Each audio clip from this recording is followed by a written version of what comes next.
안녕하세요. 의잼TV의 잼잼 한의사 배원호입니다. 여러분들이 많이 궁금해 하시는 것 중에 하나가 인삼과 홍삼입니다. 어떨 때 인삼을 쓰고 어떨 때 홍삼을 쓰느냐, 또는 어떤 게 더 좋은가, 이런 궁금증을 제가 많이 겪게 됩니다. 그래서 오늘은 인삼과 홍삼 사용법에 대해서 설명드리도록 하겠습니다. 한의학은 흔히 음양이라고 해서 상대적 관점에서 상대를 바라보는 그런 시각을 가지고 있습니다. 그래서 두 가지가 성분으로 봤을 때는 사포닌이라고 하는 걸 기준으로 해서 진세노이드, 함량으로 여러 가지 비교를 할 수 있겠지만, 그런 양리적인 측면이 아니라 상대적으로 인삼과 홍삼을 어떨 때 더 쓰는 게 좋을지에 대한 한의학적 관점에서 보다 쉽게 설명드리도록 하겠습니다. 먼저 인삼은 배꼽 기준으로 상체 이상이 있을 때 주로 사용하면 좋습니다. 반면 홍삼은 배꼽을 기준으로 하체에 문제가 있을 때 사용하면 좋습니다. 예를 들자면 심장과 폐 기능이 떨어졌다, 그러면 인삼을 쓰시는 게 더 좋고요. 간과 신장이 좋지 않다, 그렇다 그러면 홍삼을 쓰는 게 더 좋습니다. 한의학적 관점에서 오장을 구별을 할 때 심장과 폐는 배꼽 위로 그 기능이 작용한다고 보고 있고요. 간과 신장은 배꼽 아래에 그 작용이 있다고 보기 때문입니다. 이제 또 한 가지는 냉증이 있을 때는 몸을 덮여주는 목적으로 인삼을 사용하고요. 몸이 약간 열증인 상태에서는 열을 내려주는 목적으로 홍삼을 또 사용하게 됩니다. 예를 들어서 여성분들이 수족 냉증이 있다, 그러면 홍삼보다는 인삼을 사용하시라는 거죠. 또 40, 60대 여성들이 갱년기 화병으로 막 열이 나고 답답하고 얼굴에 상열감이 생긴다, 그럴 때는 인삼보다는 홍삼이 더 좋다라는 얘기입니다. 또 한 가지 측면에서는 인삼은 주로 피부 체표면에 작용을 한다고 보고, 홍삼은 몸 안쪽 깊숙이 작용한다고 봅니다.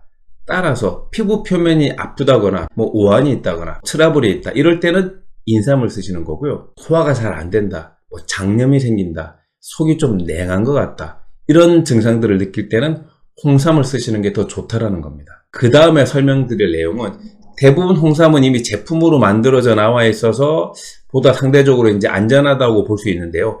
인삼은 상대적으로 재배 과정에서 농약이라든지 중금속, 비료의 어떤 그 영양으로부터 100% 자유롭다고 할 수 없기 때문에 조금 상대적으로 여러 가지 손질을 한 이후에 쓰시는 게 좋습니다. 인삼을 구입하셨을 때 흐르는 물에 2번 정도 잘 씻으시고, 주름이 있는 곳은 칫솔질을 해서 흙과 이물질을 충분히 씻어내신 다음에 사용하시는 게 좋고요. 그거로 끝나는 게 아니라 소주 한 잔, 또 식초 한 잔을 넣은 물에 한 10분, 15분 정도 담궈가지고 그 물을 버리는 것도 2번 정도 하셔서 쓰시는 게 상대적으로 훨씬 더 안전할 것 같습니다. 흔히 인삼은 생삼이 있고 또 건삼, 말린 삼이 있습니다. 생삼을 흔히 수삼이라고 그러고 건삼을 백삼이라 부르기도 하는데요. 이 생삼 같은 경우에는 생삼 자체를 잘 씻어서 물에 넣어놓고 난 뒤에 한 2-3시간 정도 은은한 불에 끓이게 되면 조직이 이렇게 물컹물컹해지면서 조직 안쪽에 있던 많은 영양분들이 물속으로 빠져나와서 그 물을 드시게 되면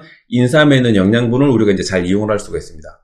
그런데 이제 건삼 같은 경우에는 2시간 정도만 끓인다고 하더라도 그 안쪽에는 영양 성분이 빠져나오기가 쉽지가 않습니다. 그래서 건삼을 쓰실 때에는 찬물에 그대로 3-4시간 정도 건삼을 담근 다음에 건삼을 넣은 그 물 그대로를 가지고 2시간 정도 은은한 불에 달여서 드셔야 맛이 우러나게 됩니다. 또 한 가지 팁을 하나 더 드리면, 인삼만 가지고 달여서 드시게 되면 사실 맛 자체가 되게 밍숭밍숭하죠. 이럴 때 임상의 효용을 조금 더 높일 수 있는 가장 간단한 방법은 생강과 대추를 조금 넣어서 같이 끓여주시게 되면 단맛이 있기 때문에 소화흡수기를 높이는 데 도움이 돼서 좋은 궁합이 될 것 같습니다.